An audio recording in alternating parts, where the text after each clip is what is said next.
Okay, we are live.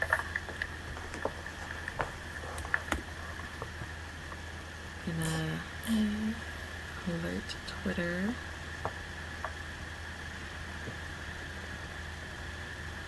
Okay.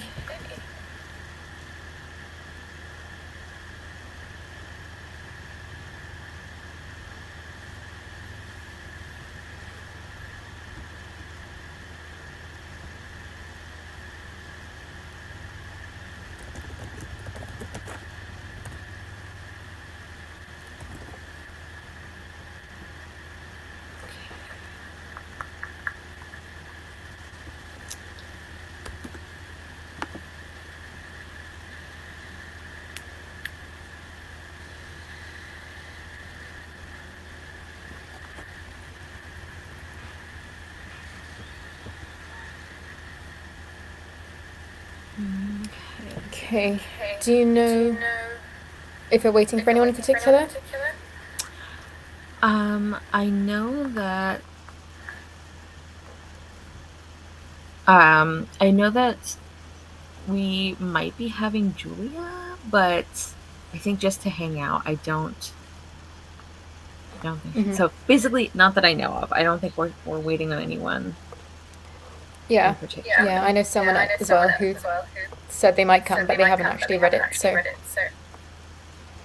This might be like our Francis Harding, where it's like us just hanging out. Yeah, so if you want to just like give it a couple minutes, or if you want to start now, it's all good. Why don't we go ahead? We're already 15 minutes late, so. Yeah. I love YouTube. Yeah. Yeah, I hope no one watching this can hear what I can hear, but, Yeah. We don't understand why this is happening because like we've done so many live shows before and this hasn't happened. So I don't know. YouTube just woke up and was like, let's make none of this work. So yeah, if anybody okay. is watching, say hi in the comments. And Hana, what would you want us to start? Yeah, let's just go. Let's start off with intros as normal. Kara, do you wanna? I mean, this is your channel, but do you wanna introduce yourself and the project? Yes, and Julia is correct. YouTube chose violence today. So hi everyone, my name is Kara. My channel is Wild Book Garden, which we are obviously here right now. Hana is actually going to be leading all of the discussion. We just thought it would be easier to like host all of them from my channel because Hana is a book blogger and bookstagrammer primarily. And basically, the Not a Genre Book Club is we read middle grade and young adult books and we give them the same kind of analysis and discussion and like respect and attention that adult books or literary books or classics usually get, which is not to say that kidlit never gets that kind of attention, but I definitely think it is less common, and that's a shame because those are also great literature. Yeah, and this is our discussion for I don't even know where I put my book because that's how much It's okay. of a disaster this has been. There we go. I have one. Yes. Yes. Here we go. Here's yeah, go ahead, Helen. Yeah. Welcome. I am Hannah. I am sort of. I said last year. Last live show. I'm everywhere and nowhere. I'm sorry. This is so distracting.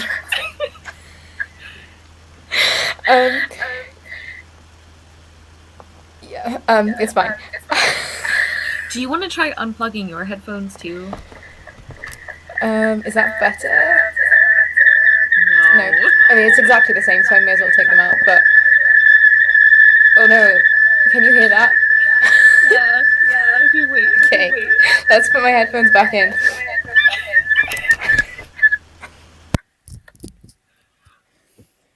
Okay, that's better. Okay. Yeah. And actually, I don't hear the echo anymore either. Okay.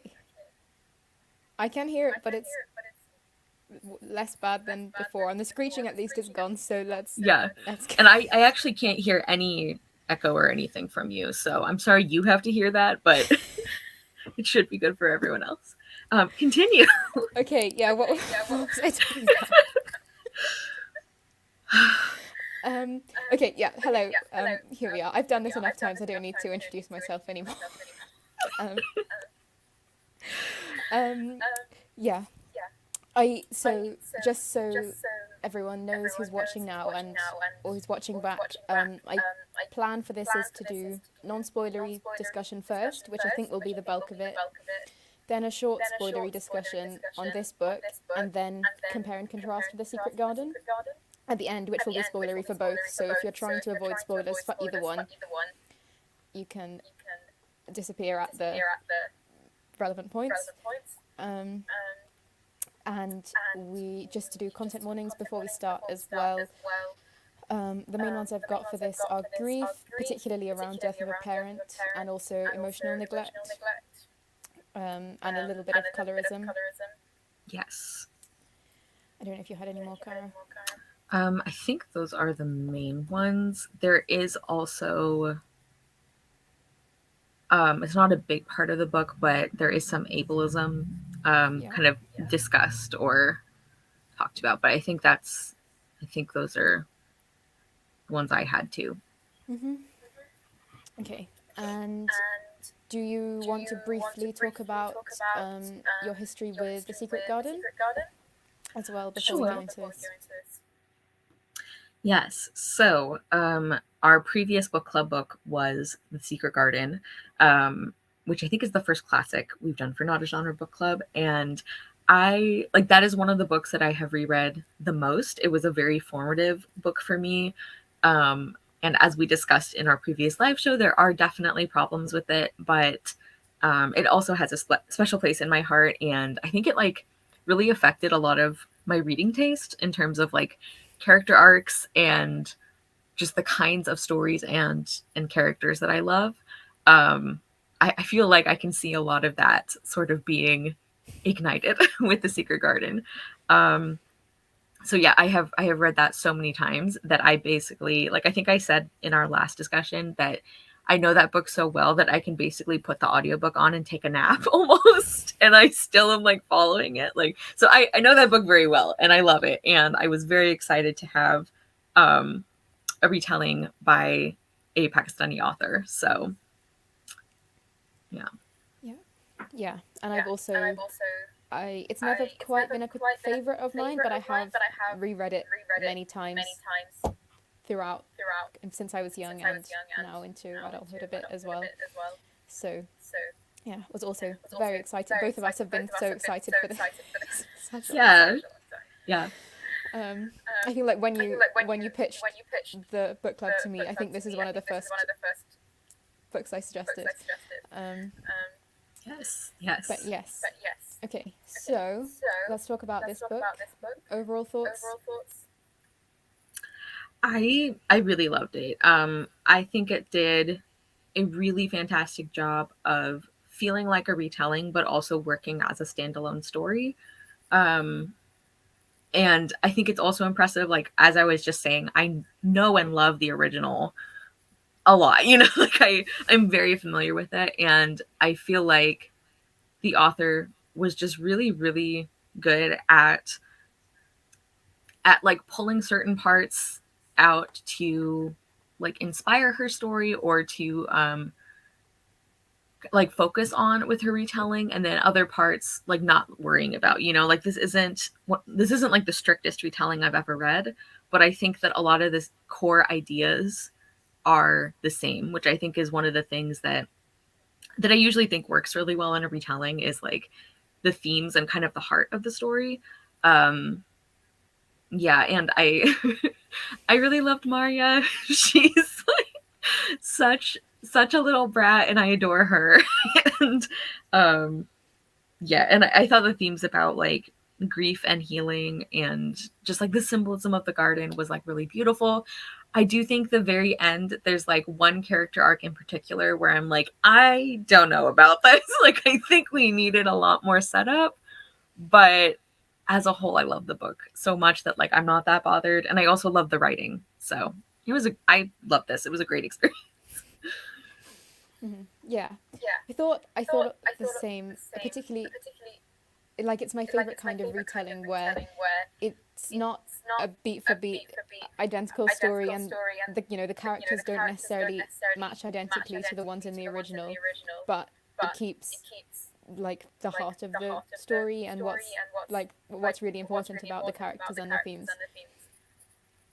So yeah, Yes, I exactly. agree. But I also thought that some of it could have been more developed, particularly some of the adult characters I thought weren't as well developed as the children.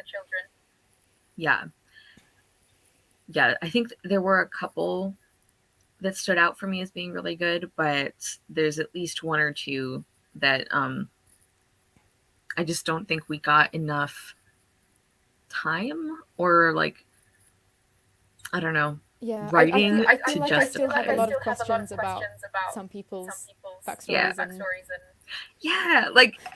yeah. Like I'm glad about the things they did at the end, but I'm also like, what took you so long? like, yeah, um, yeah. yeah. We'll talk about that. Um, okay. Um, and also, what did you think of the kind of verse prose mix? I don't know if you knew, but I didn't know going in that it would be partly in verse, No. so I wasn't expecting that. Yeah, like I turn the page to that first poetry section and I'm like, what? Yeah. I thought it was beautiful. Like I really liked the writing just in general. And I feel like this is some of the I'm a fan of novels in verse in general. I think they can be really good vehicles, especially for like very theme focused stories. Um and I feel like this is one of the ones I've read where the verse sections feel most like actual poems, if that makes sense. Like it's not just like regular writing that has a bunch of like line breaks, which I have also enjoyed some like that. But I feel like this was, I think it was really well blended. Like the verse and the prose sections, I think were really well combined. Um, and I think Karuna Riazi did a really excellent job of like still having the kind of character development and like themes and everything in the poetry sections. Like it wasn't just like, well, these words sound good together. um, so yeah, I thought it was really wonderful, and especially as it let us focus even more on like Maria's kind of emotional situation. Like I think a lot of the verse sections were very like personal, and like my heart just like hurt for her so much. And I think it was a really, especially like in a story like this where like especially at the beginning, we're seeing Maria just like deliberately be rude to people. I think it's really important that we have that backstory. And it's like, oh, she's hurting. and she's like 12. Of course, she's going to like lash out. So, yeah. Yeah. Yeah, I agree. And I read an interview with Karuna Riazi where she said basically exactly what you've just said, that she put the poems in wherever she wanted, like more of an emotional moment or to be more introspective about Maria. And I definitely think that came through, and I think it was really effective. Yeah. Yeah, and I do like novels in verse, but I also don't get on with poetry very much. So I was really surprised by how much some of these like really hit me. Yeah. Yeah. Yeah, and okay, we was gonna do something else first, but we're already talking about Maria, so let's just talk about her first.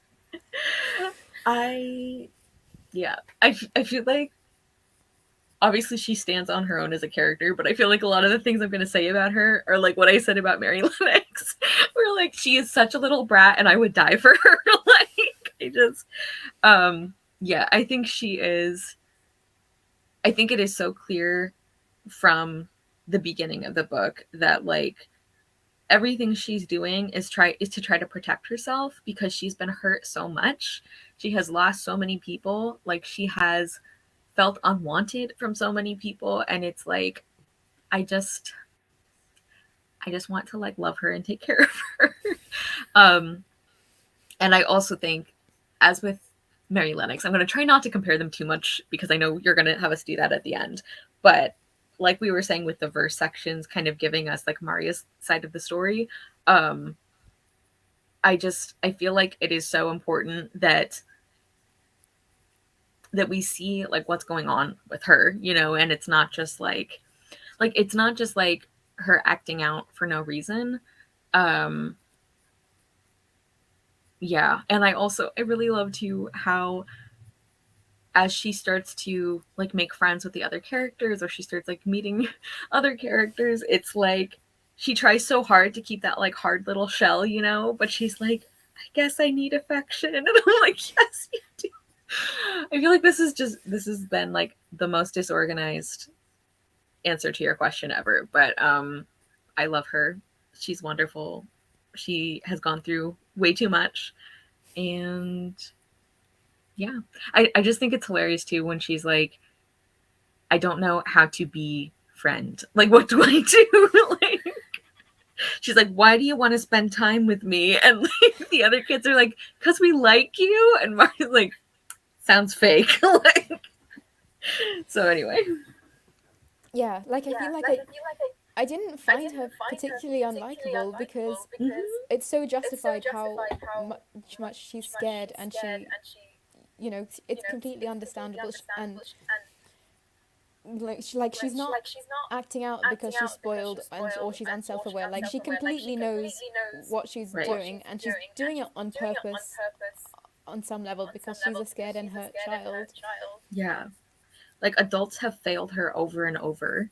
So of Yeah. course she's not going to like come to them for help, like yeah, I mean, it's even when there were moments where it's like after she started getting closer to Lindsay, for example, like there were a couple moments where it's like, okay, well, I think that you could have asked her for help about this, but it's like I understand why she didn't. It's not going to be easy to like unlearn all of those years of like I can't depend on anybody.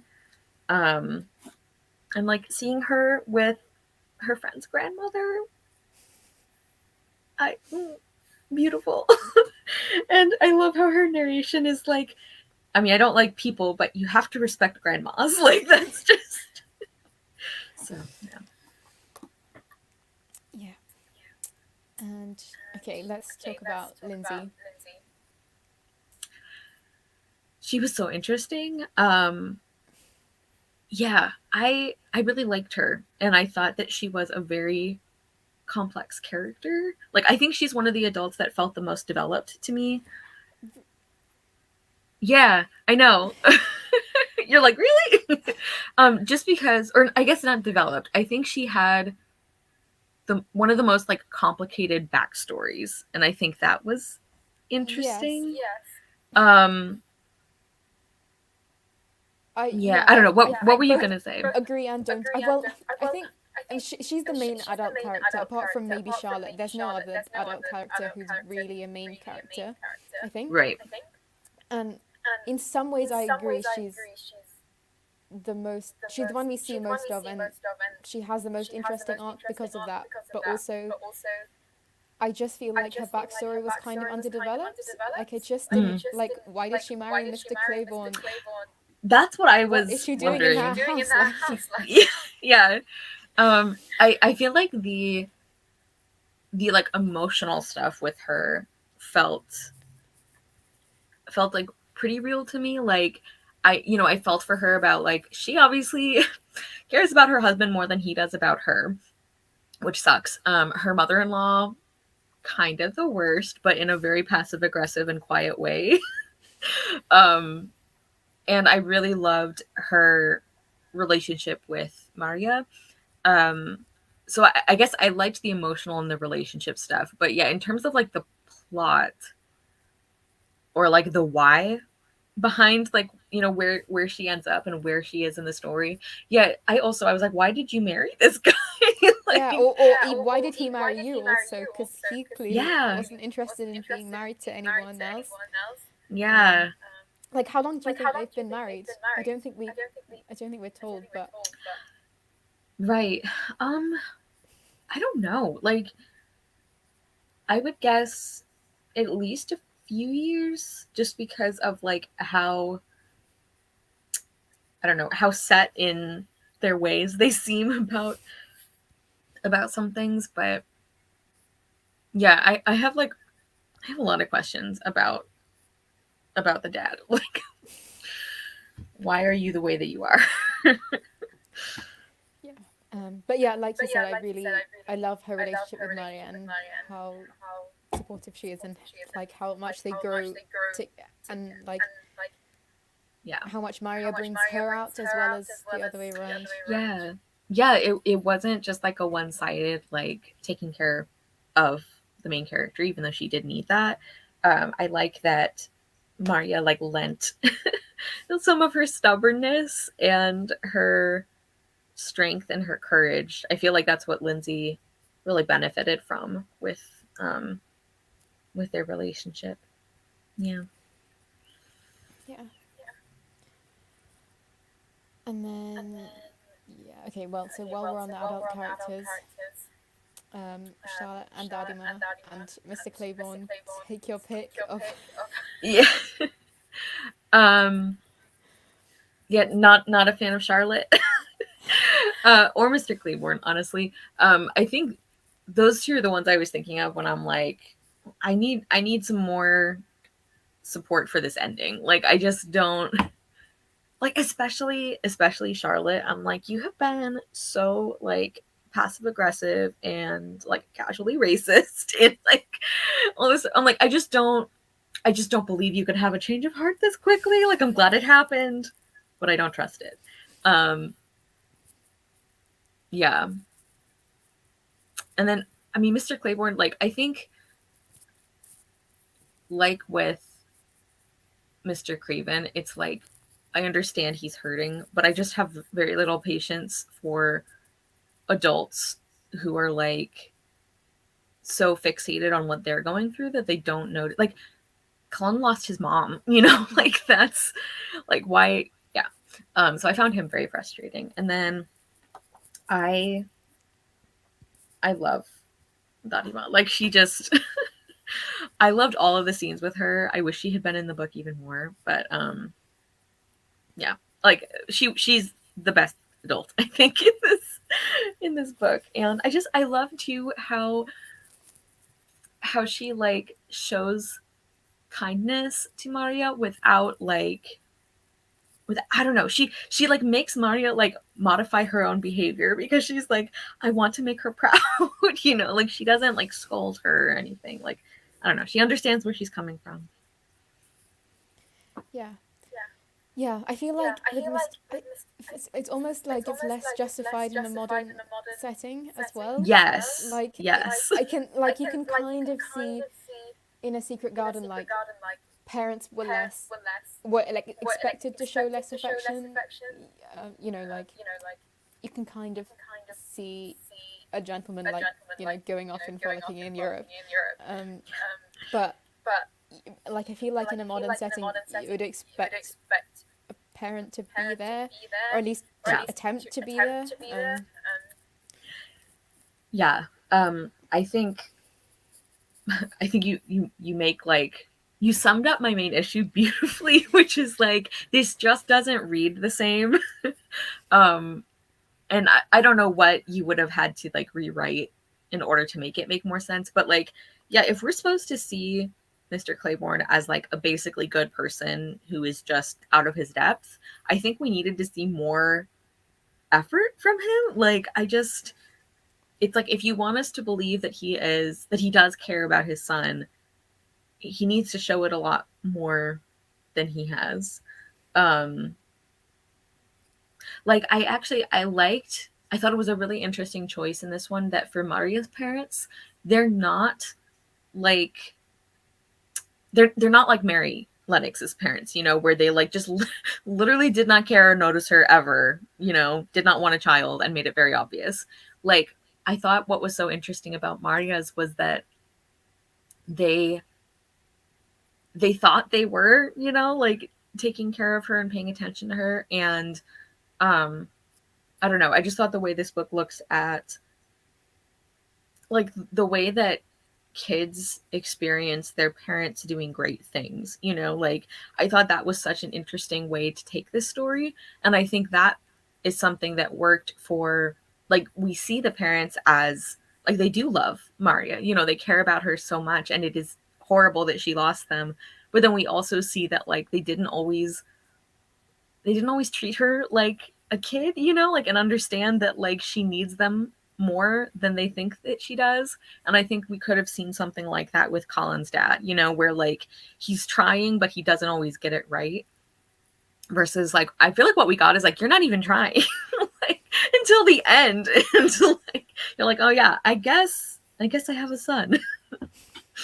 So Yeah, I actually the parents and that whole backstory was the other thing I had questions about that I thought could have been developed a bit more. I was quite confused about like where they lived and who was looking after Maria and all of that kind of mhm. stuff. But I thought it was interesting that we never actually really told what the parents were doing Yeah. because I think it's kind of implied that they were lawyers, but beyond that, we never actually told what they were doing, which I think is interesting because to Maria, kind of, it doesn't matter because they're not there when No. she needs them. Yeah.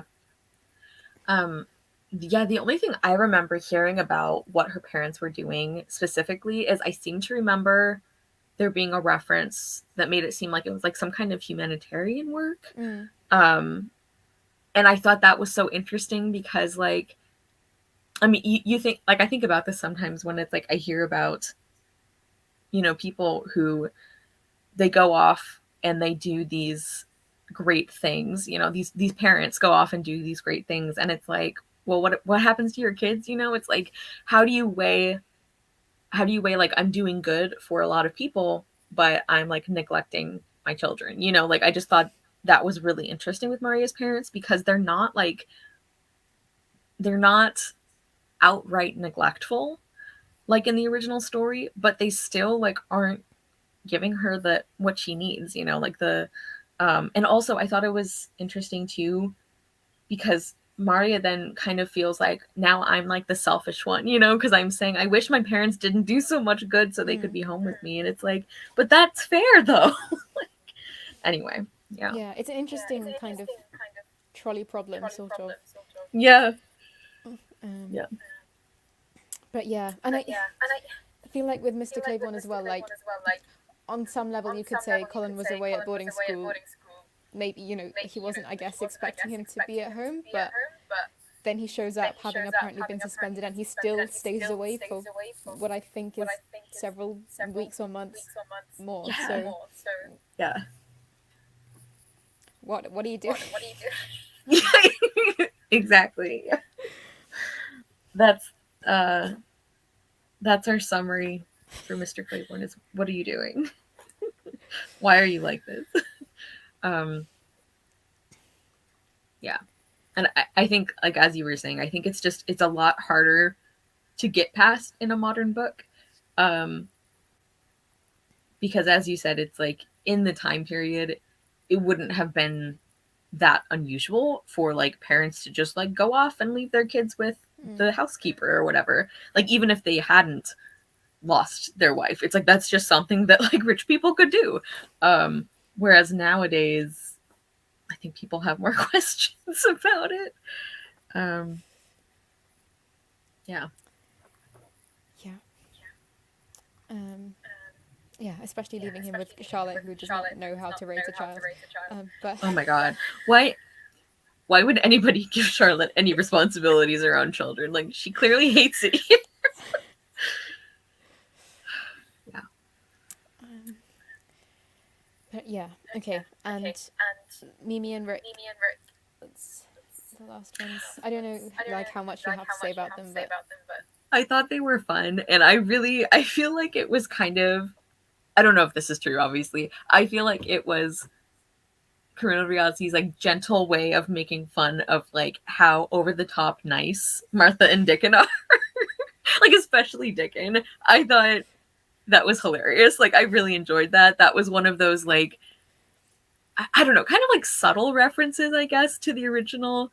And I thought they were, like, really fun characters. I thought they were, like, a nice contrast with Maria and with Colin.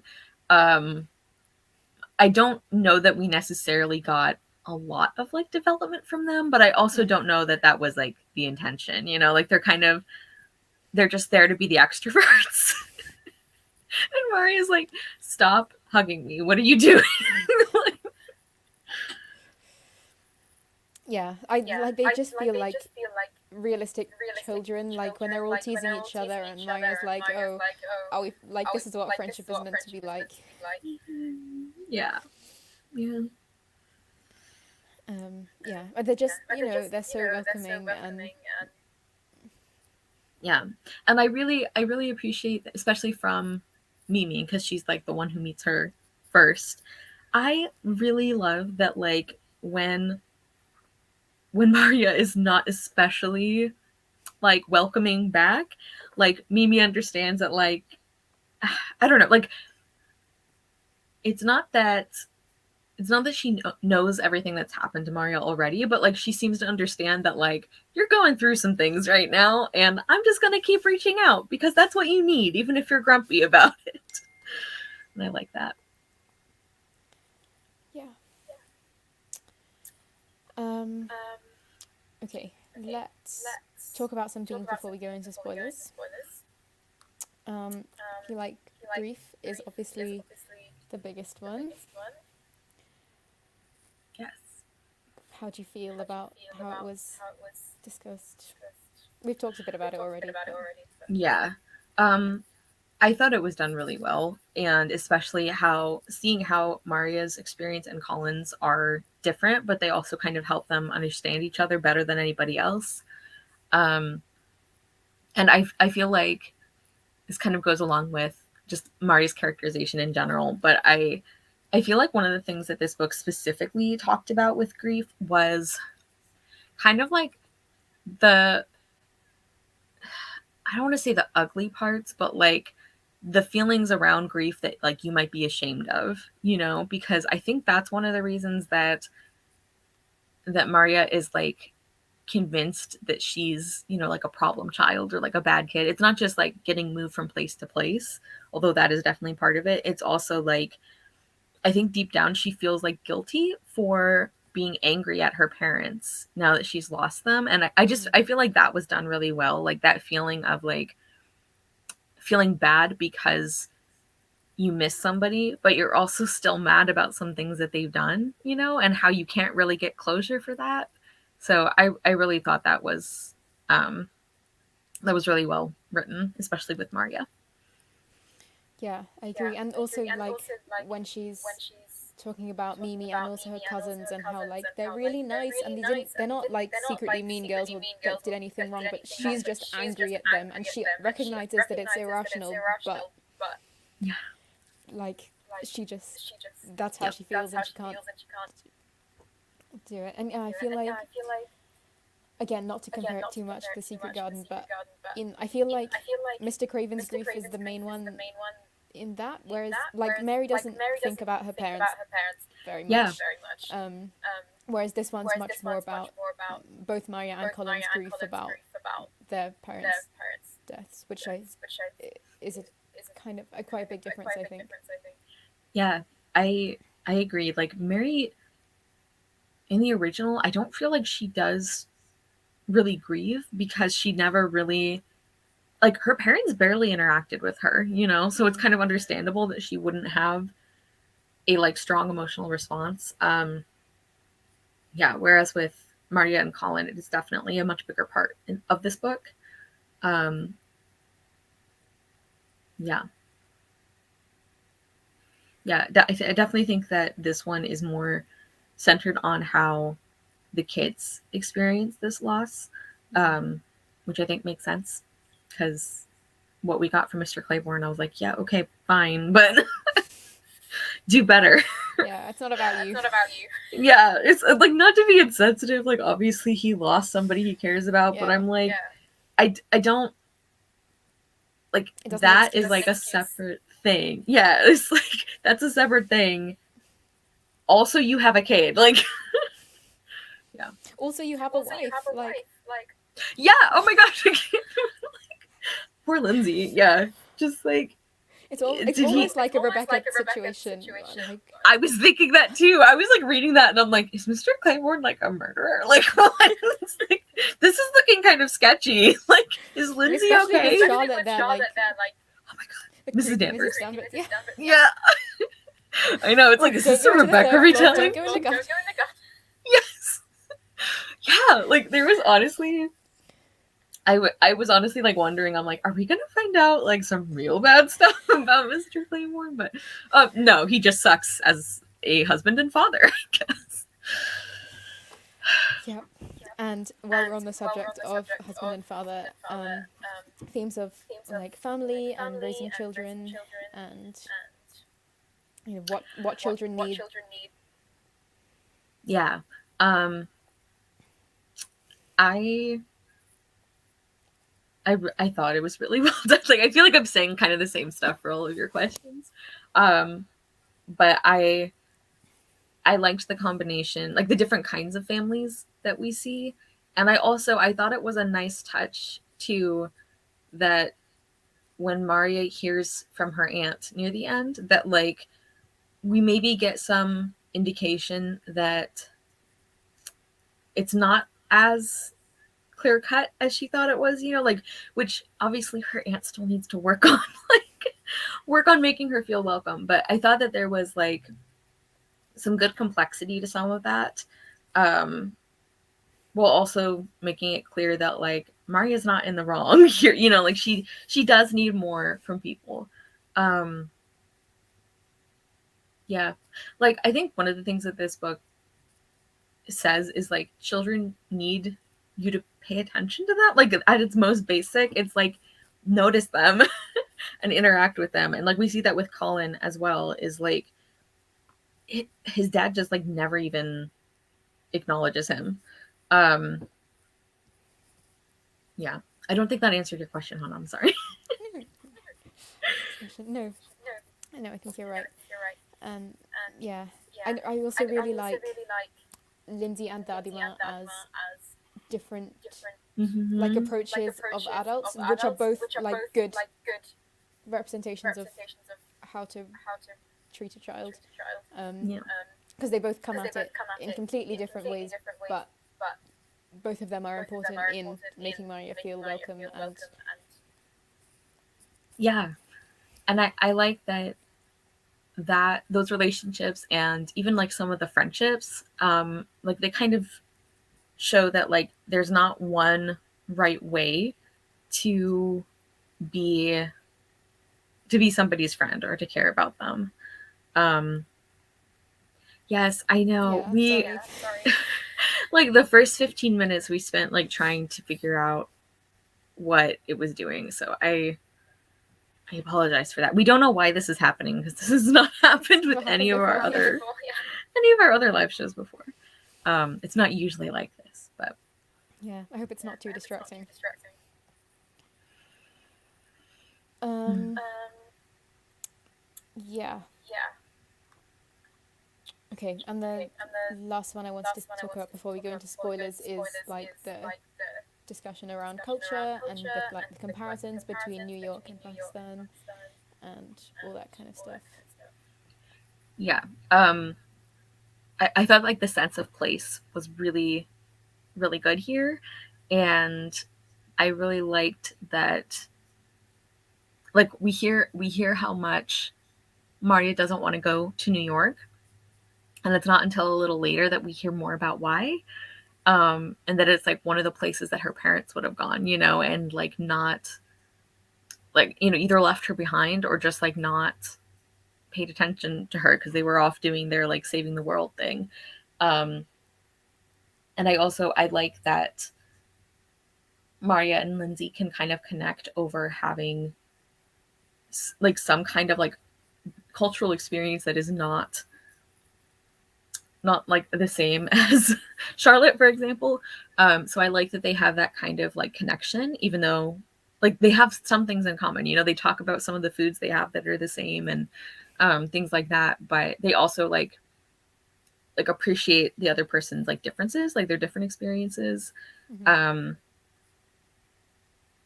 Yeah, and I really love too that like Maria is able to make some friends who she does have that in common with. I think that is like so important and really lovely, especially when she gets to she basically gets an honorary grandmother, and I love that.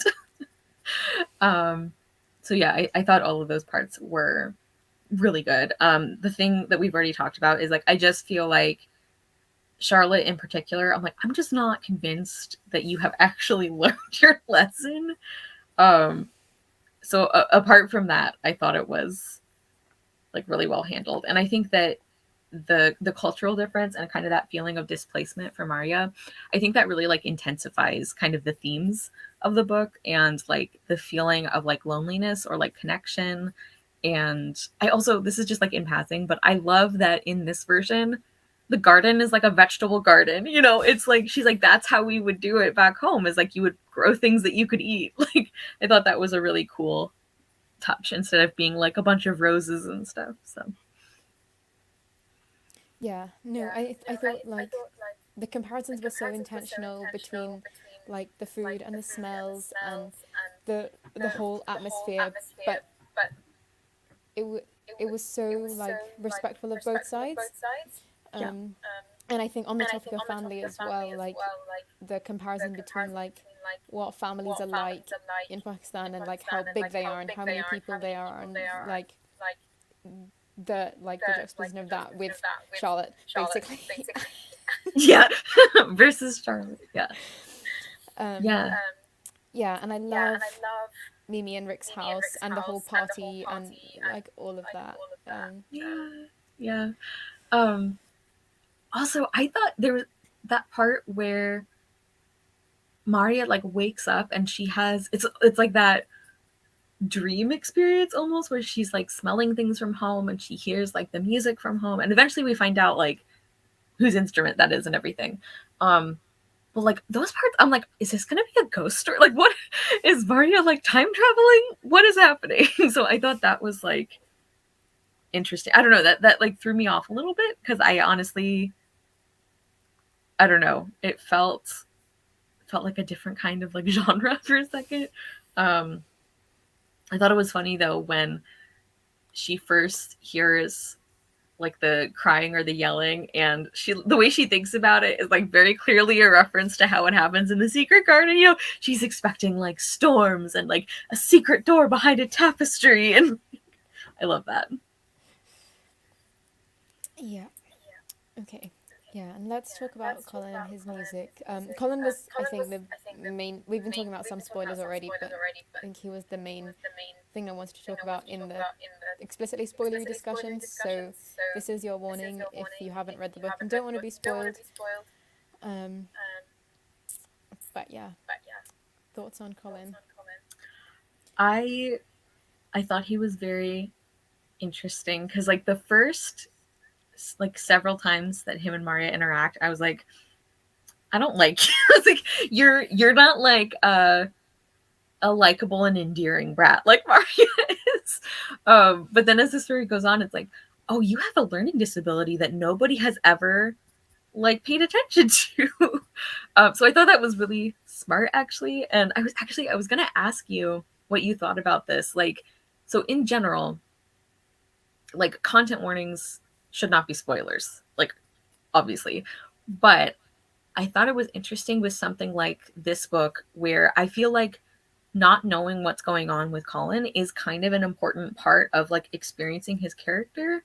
So I Mm. want to know if you like have thoughts about that, because it's like I don't know. I wouldn't, obviously if somebody said I need to know if this is in the book, then like yes, I would tell them, but I just think it's interesting because like this is one of those cases where I think I don't know. I think it's pretty important to his character arc is like thinking that he's just like a troublemaking kid. Like that's kind of the point, you know, and then finding out and it's like, oh, you've just never been given the resources that you need. So I don't know. I kind of like stole your question probably, but Yeah, no, it's an interesting point. So I think, but I think like there's sometimes when it's like content warning used as shock value and it's right. like distilled, and this isn't that. It's like and because it it happens to so many children. Like I could list so many who I know personally who have ADHD or present with ADHD, and it's never been picked up, Yeah. or that their family don't want it to be, don't even want them to be tested because they don't want the labels. And Yeah. so I think that kind of representation is an important story as well. Yeah. Yeah. So I thought his character arc was really well done. If that Yeah, wasn't clear from my answer. yeah. And like the kind of the same thing with Maria. It doesn't take long before you realize that he's not just rude and Yeah. spoiled. He's also scared and unloved in the same way as she is. Yeah. Yeah. I think one of the like most endearing moments with him, and I think it was probably around the point in the story where I'm like, okay, like you're gonna win me over, is when he's like getting ready to apologize to her and he's practicing what he's gonna say. Like, I don't, there's something about that is just so sweet. Like, and I think that's one of those things that, like, okay, he's abrasive and he's not very good at making friends, like Maria. Um, but he's a good kid. Yeah, He's and tried. also when he's like, "Let's run away. I've got some money, and my teachers, I'll make them look like." Yeah. And that was a big moment for Maria too, is realizing like I don't want to run away from here, like that's I was so happy that she got that. Yeah. And what do you think of Colin as a biracial child as well? Because I'll be honest, I forgot for most of the book that he was. Mm. Um, I I'm obviously not like qualified to speak as to how well it's done. I thought it was an interesting way to like work off of the themes of the book about like home and connection and loneliness. um and I think I was aware of it throughout the book because of the way that him and Maria interact. And also I feel like the way that Colin, like when he gets really angry at um that she touched his instrument, the instrument that they talk about. I thought that was kind of an example of him being like extremely protective of his culture because he doesn't feel connected to it. mm, Um yeah, and once again, I feel like his dad is like one of the main reasons. I mean, like Charlotte doesn't help, but like his dad is the one who I think especially should have known better. Um but yeah, and I think that's one of the reasons why it's so like beautiful and hopeful that like the party scenes and like they have this, like him and Mario both kind of find this like home away from home where they have they have people and things that can connect them to where their family are from. um and then also blending that with helping them feel at home here too. So yeah, I think it's so sad that he grew up like down the road from this family that mm-hmm. could have helped him. And I think Mimi and Rick are also biracial, if I'm not Yes. mistaken. So, like, they were right there, and he's never had this Yeah. connection, and Yeah. that feels. And I think it's interesting too because like Mimi and Rick, like we don't spend nearly as much time with them, but they're kind of an interesting like counterpoint to Colin's experience because they're like, oh yeah, like we're like it's not to say that they've never had anything difficult about being biracial, but like at least the way that we see them relate to it, it's not a source of conflict for their family. It's just like that's just how Mm, it is. That's fine. Whereas with Colin, I think it's clear that like he's had like nobody to connect him to that, or to even like not even just to connect him to that, but like to even acknowledge that that is like a part of his family and where he comes from. um yeah, which is why one of the reasons I think that his end Maria's friendship is like so wonderful for both of them because they both need this kind of connection. Like, and Maria, of course, she's like, well, I've lived there for like a huge chunk of my life, but she hasn't had people to really share that with. So I think on both sides, it's good for them. Yeah. Okay. And then I have a couple of like specific questions. Um, the house, like the way it's kind of personified, especially towards the end, Yeah, I thought that was really interesting. yeah, I did It like too. almost Like reminds me the of the house in Encanto. Like, yes. Like, I was just thinking that, like, Casita, can you help me? Like, yeah. Um, I thought that was such an interesting yeah, element like as well. why do you And think that was put in, or what do you think it adds? that's a really good question. I think I feel like it's kind of one of the first indications we get of like Maria's like I don't know, for a garden pun, putting down roots here, like feeling connected to the house. It's like she finds it easier with places than with people. And I think that like the what happens with the house and the way that she feels like the house is like welcoming her. I think that kind of mirrors how she feels so much more comfortable in a garden than with like interacting with other people. Um, so I guess I feel like it works with the ideas about having different places that you call home, and how they can all be home at the same time, and also just Maria needing to practice interacting with other humans. Like that's kind of what it made me think of. Yeah, no, I agree. And I also wonder if, like, because in the Secret Garden, there's all that stuff about, like the magic of the garden and, Mm-hmm. magic in general. And we don't really have that here. The garden's very practical. So I Mm-hmm. wonder if some of that magic has been converted to be in the house instead. Yeah, yeah, that would make sense. And then, yeah, we touched on this, but what do you think it like adds to the story for Dadima to have the Popo's phone number? Like, do you think she calls her at the end? Like, do you think the Popo actually wanted to keep her? Is that something Dadima's just saying, or is that Maria's interpretation? Or I I really like that was added into the story because I think it kind of like it complicates the idea of like you're either like a good caretaker or you're a bad one. Like I think there is that middle ground.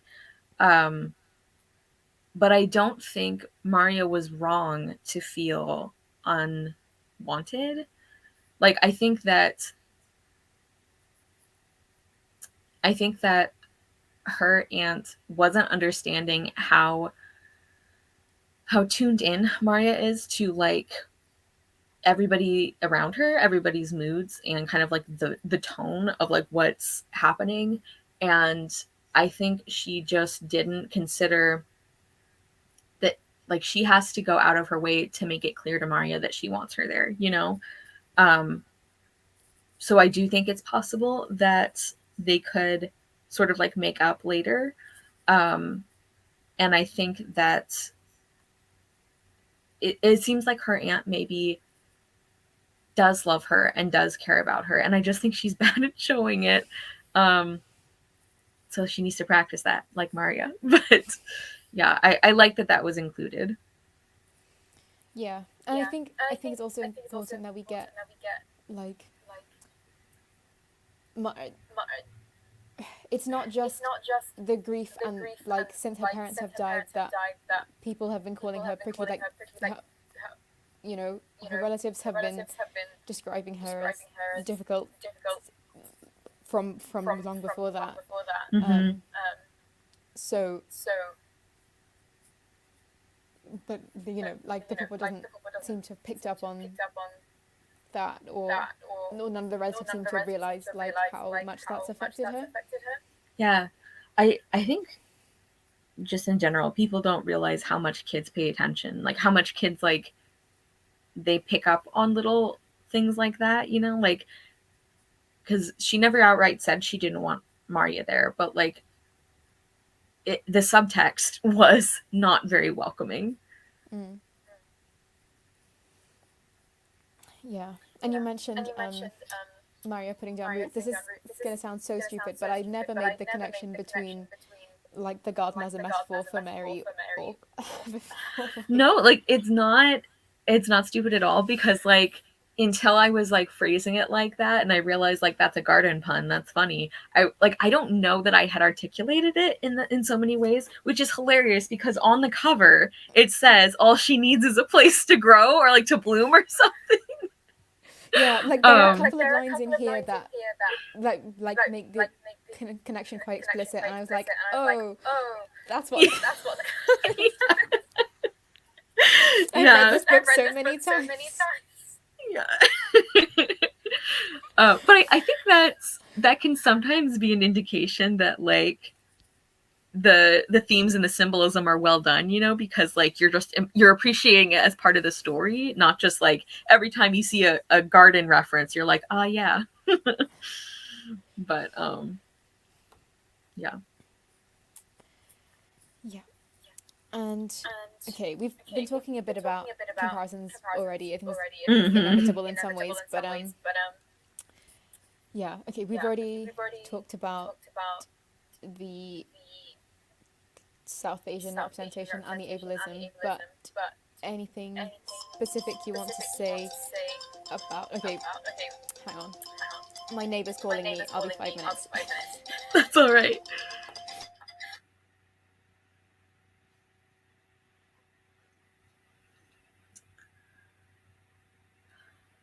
I can't remember if I said this right when we started, but there is information in the description box about where to find Hana, and also information on the Not a Genre Book Club. There's like a playlist, and that also includes like the announcement of our next kind of like grouping or round of books. So feel free to check that out.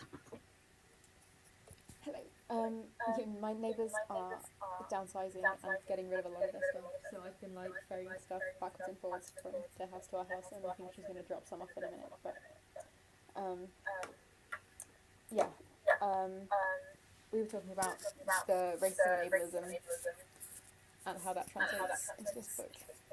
Yeah. I think unsurprisingly that is one of the strengths and like one of the really exciting things about getting a contemporary retelling by a South Asian author. I just think that's very like it's about time. And I think like I feel like the classic and this book would still pair really well together. I think this would be like a great thing to um I mean I don't know how young like of kids because like it is a classic even though it is a children's classic, but I think it's a great example of how like you can appreciate older books and then also recognize that there are some things that we can do better now. And I especially think so like obviously having Mario be like of a completely different race than Mary Lennox, I think that affects a lot of the story. But I also think it was really smart to have Colin written the way he was, um, like to have a kind of like invisible disability. You know, I think that's a really interesting kind of counterpoint to Colin in the original story, which is like, you know, we talked last time about how um it wasn't really a medical thing, you know. Which is not to say that it wasn't real, but it was just like a different kind of thing. So I don't know if any of that makes sense, but like I just think it's like very cool that the author took Colin's character that way. Yes, I agree with all of that, and I will be back in 2 minutes. Okay.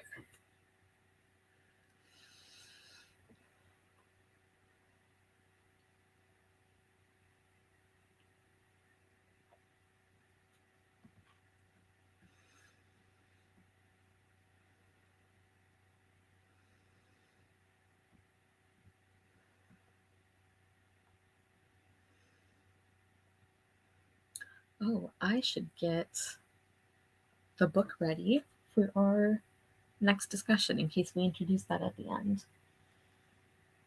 I have to remember where I put it.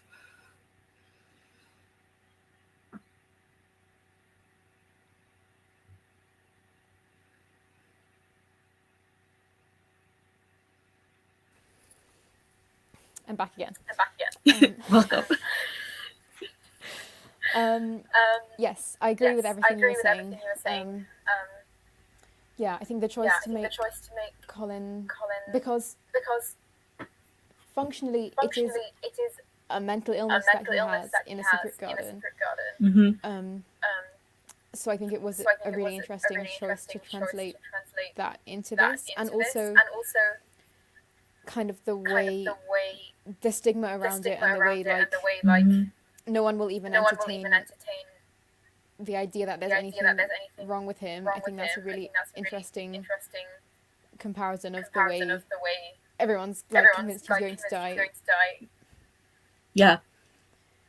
Yeah. And Um, like the like not believing him or like telling him that they know him better. Like that's kind of like the same thing in both, but shown in like really different ways.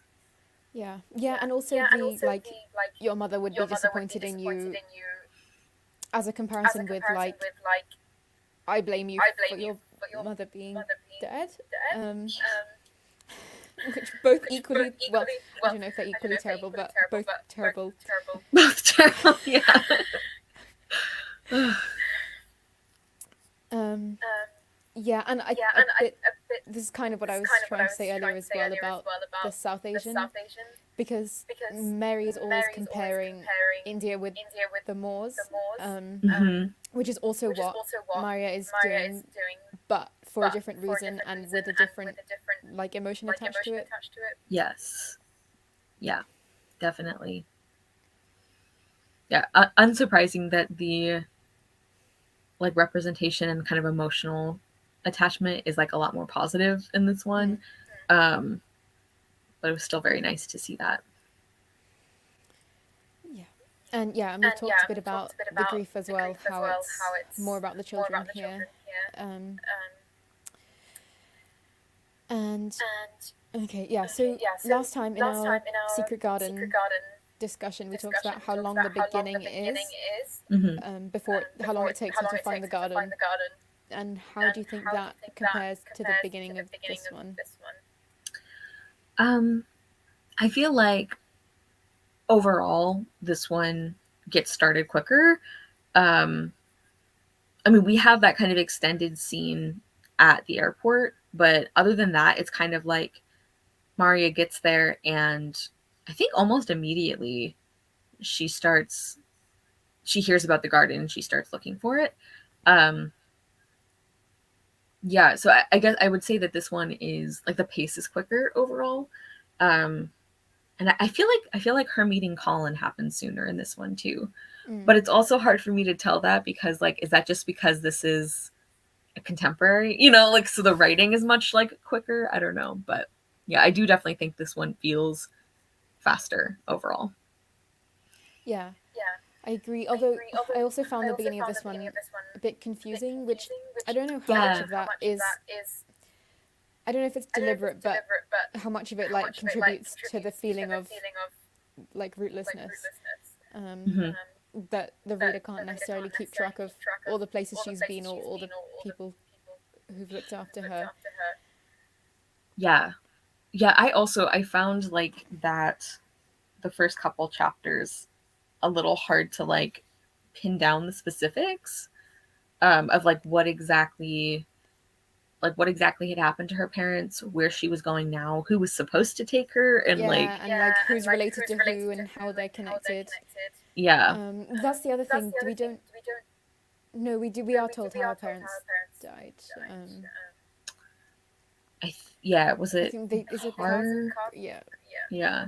Um, but again, I think it's less important than the fact that they're gone.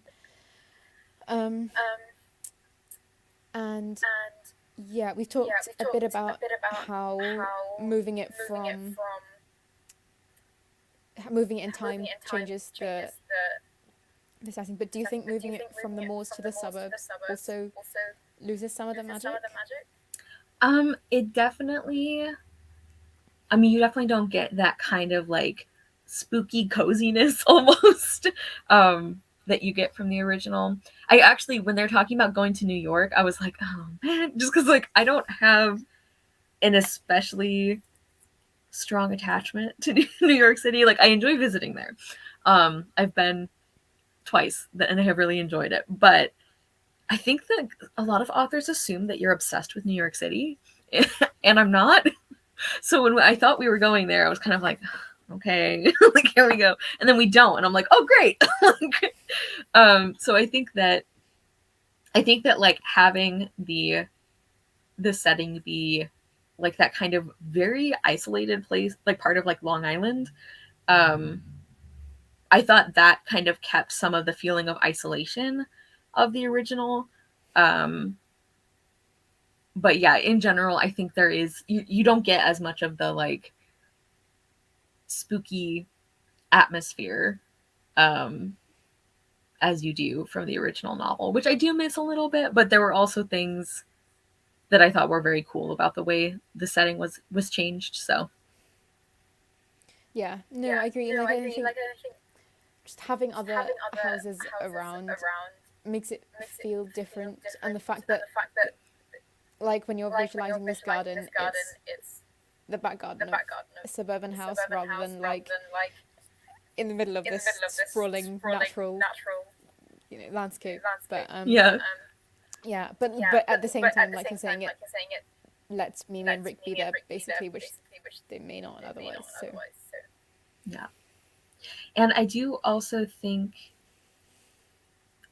it's interesting how having the house be less literally isolated, I think that also kind of highlights how Maria is like very emotionally isolated at the beginning, because like Mm-hmm. there are people around her, she's not like cut off from from all other civilization, but she's still alone. Um so I think that shows like having the setting be less isolated kind of highlights how Maria is still very isolated at the beginning. Yeah. Okay. I don't think I had any more, like, specific questions or topics. Anything else you wanted to mention? I think you did a great job covering things. I can't really think of anything. Mm-hmm.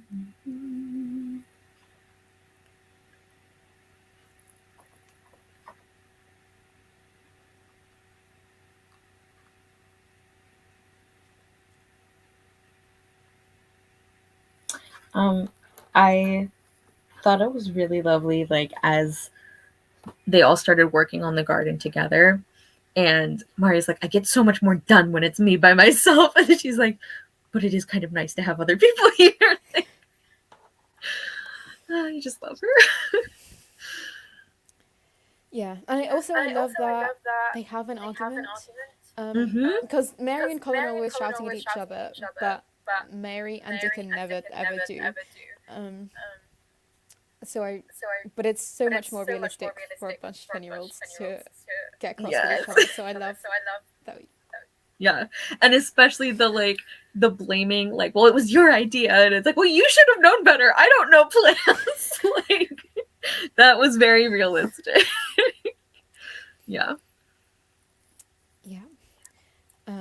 Also, like, this book is clearly shipping Mary and Colin, um, which, I know. I noticed that too. I was like, okay, in this version, I will accept it, but not in the original. You can't change my mind, Karuna. Yeah, I know. It's funny. I picked up on that too. It's like, okay, somebody's team Colin here. but yeah. Also, I love the Tiki, Yeah. and the, like, turning the robin into that, because you could have had a. I mean, I assume there are robins in New York. I don't know, but I'm pretty sure there are. Yeah. um, Like she could have easily kept that the same, but I love it being a lizard. Yeah, a little gecko. Like I thought that was, yeah. There were a lot of those like little references that like I think are so fun. Like I definitely I was like I could just give this book to somebody who's never read The Secret Garden and I think they would still enjoy it and get a lot out of it. But if somebody is familiar with that story, there's like so many little things like that that are just so fun to like find or notice. Um yeah. Yeah, well, I also love that you could read this and it wouldn't actually spoil the original book, because there are some retellings where you can read it and you're like, okay, there's no point in Yeah. reading the original story now, but this is the best kind of retelling where it's faithful but not identical. Yeah. Yeah, and I think one of the things that I think makes it a really successful retelling for me, which we were kind of talking about, is I feel like more than keeping a setting the same or like time period or you know any of those kind of more noticeable elements. I think what really matters is like the core pieces of the story and characters, like the themes and like what makes these characters like special or different for the story. And it's like we're talking about with Maria, I'm like yes, I totally believe that she is Mary Lennox, you know, just like in a different, like in a multiverse or something. And like even though the changes that the author makes allow her to tell a lot more like focused and like you know definitely more thoughtful story in terms of like race and disability, like all of those changes help her tell the story differently, like the core elements of like grief and loneliness and like even like home, you know, and family and what that means, like those are the same in the two books. Like I feel like because sometimes you read a retelling and it's so different that it's like why is this even a retelling, you know, and this one doesn't feel like that. Yeah. Yeah. Okay. I think that is everything I had. Is there anything else you want to say before we go into quotes? I don't think so. I think you had some great questions. I don't really have anything to add. Okay. I feel like I don't have that many quotes either. Like I really like the writing, but there weren't that many like specific lines. So I have a few. I had more, and then I could not find all of the photos I had taken. So we're gonna see how many I actually have.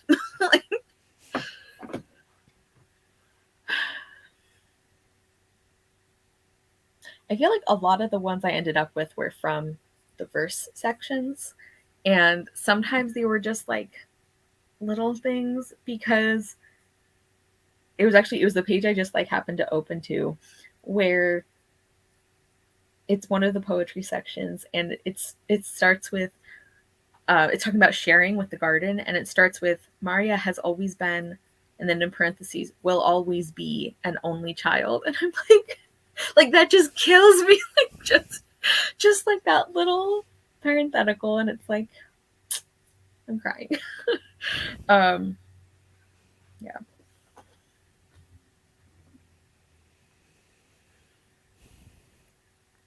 yeah. One I really liked was um, she clung to those memories hungrily, as much as the Kashmiri words that lined the bottom of her pocket.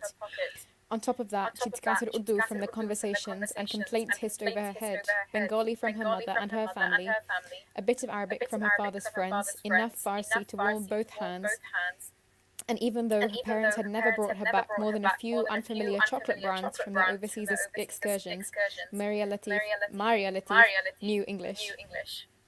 Like, That was one of the quotes I marked too. I love that description. yeah, and I think because people who live in the subcontinent know bits of lots of languages, like you just grow up knowing like a bit of Urdu, a bit of Punjabi, a bit of, whatever. Mm-hmm.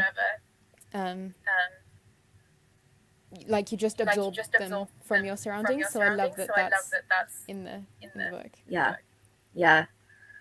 Um, another one. I think, yeah, this is also from a verse section. Let's see. How have you been saying the word for ant? I don't want to pronounce it wrong. Pupu. Pupu. Okay. I know that's not exactly how you said it. It's close enough. Um, Pupu, a loving aunt, she says, the closest relative the poor child has. Yes, close, Marty would agree, as close to irritated skin as a hangnail. She sticks out like a sore thumb, doesn't she, among my girls? Yes, Marty takes pleasure in nursing the constant ache of sticking out in an otherwise content finger family, of being different and sullen. It doesn't matter how much rice I keep aside for her, nothing sticks to her bones. She always has that angry hunger clinging to her cheeks and in her eyes. What use is rice when you need to swallow it with an eye on the clock and another on your bags waiting at the door? That last part is the one that just like.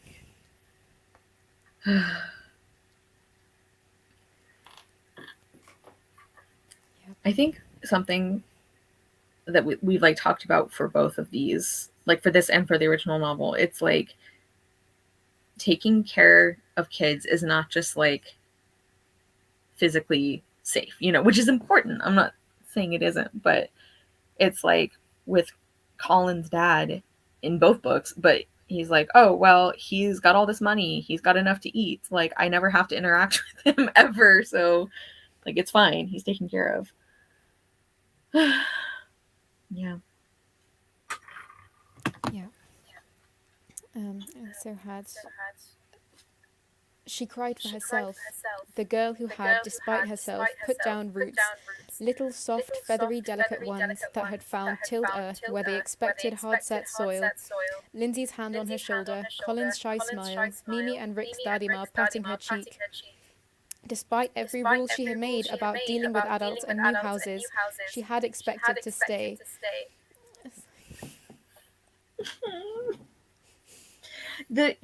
It's the I should have known better is just like heartbreaking. Like, oh.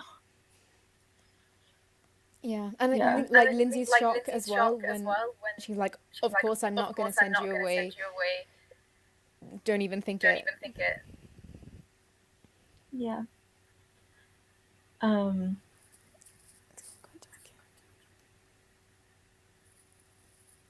think in terms of I thought like one of the specific scenes that really stood out to me is like between her and Lindsay when Maria gets like horrible cramps and she's like just laying there and like Lindsay just takes care of her and it's just like such a I don't know. It's just so tender, you know? I just thought that was like really lovely. Also, I did not know this, but it makes sense that grief can totally mess that up. Like that makes sense. Okay, wait, I think there was a quote around here.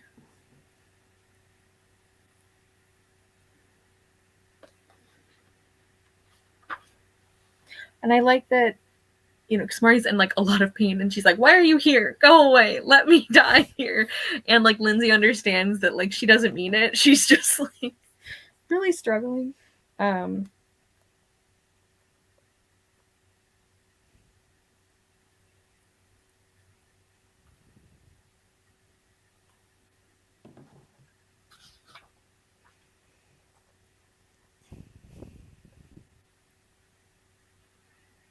Maria's saying, boys are annoying, and he is the most annoying.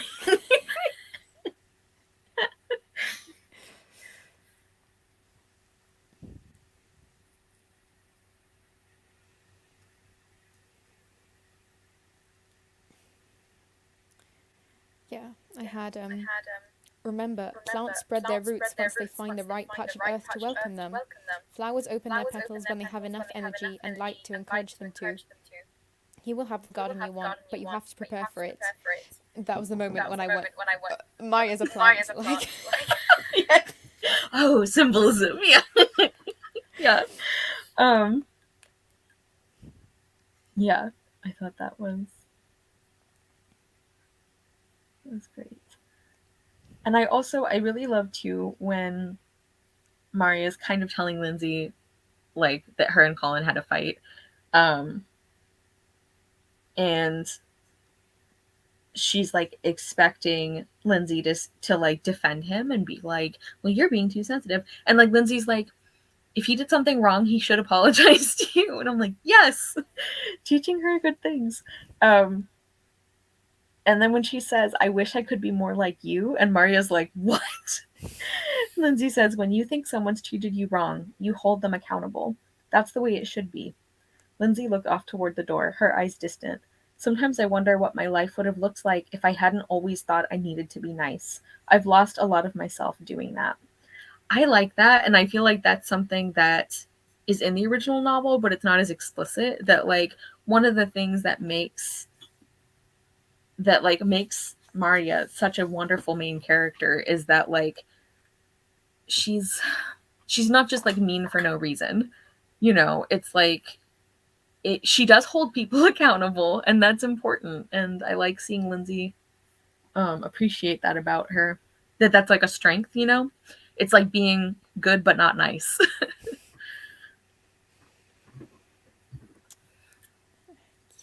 Yeah. Okay. I think that is everything. Unless, yeah, do you want to introduce the next book? Yes. I have my copy that I pulled out specifically. Oh wait, I do see it. 1 second. I can show you guys a visual aid.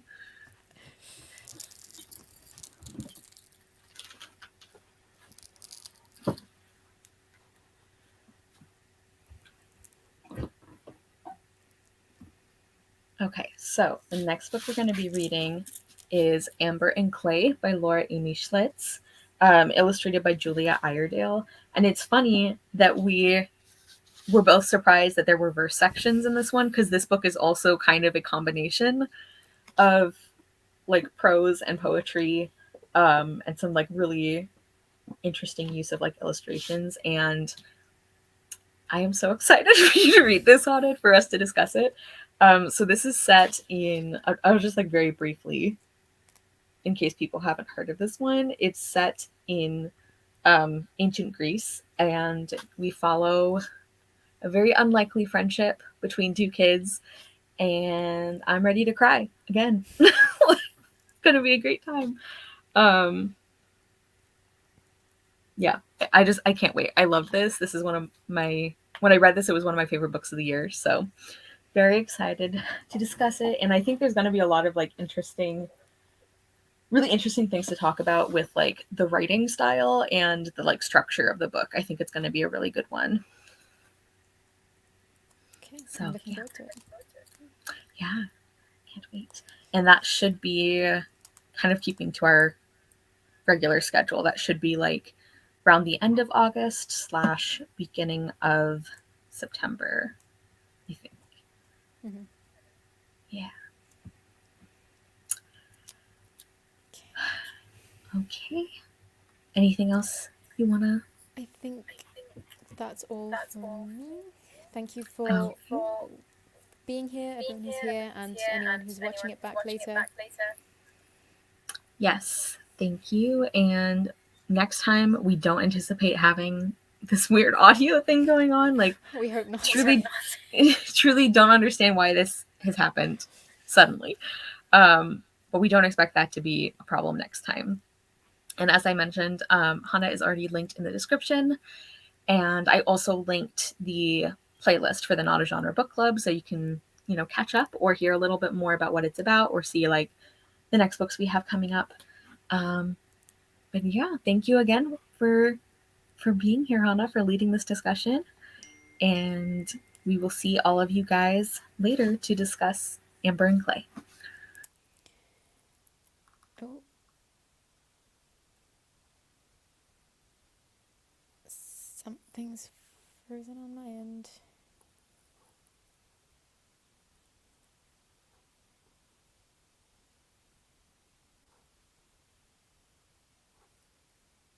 I don't know if it's my end that's frozen or Kara's end, but I think only she. Well,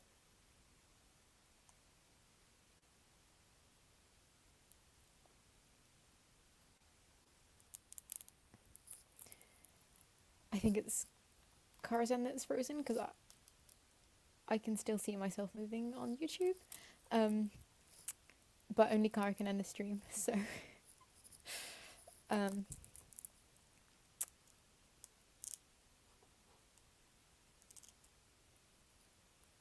so pass. Okay, hopefully this will end it.